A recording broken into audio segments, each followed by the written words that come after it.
Nebiler Nebisi'nin sahih bir hadisi vardır. Şöyle buyurur: Allah'ın binlerce salat ve selamı onun üzerine olsun, ruhu bizimle beraber bulunsun.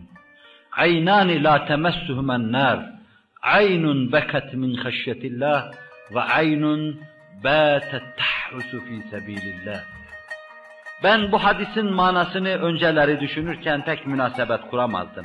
Birbirinden ayrı söz gibi gelirdi. Mesela şöyle buyuruyor: İki göz vardır ki cehennemi görmez, ateş isabet etmez. Bunlardan birisi Allah korkusundan, Allah'a karşı olan saygısından ağlayan gözdür. İkincisi de düşmana karşı savaşan, düşmandan gelen tehlikeleri görüp gözeten, rabıta yapan gözdür. Memleketin düşmanın sızabileceği deliklerini gözeten göz, rabıtayla bunu kastediyorum. Önce münasebet bulamazdım.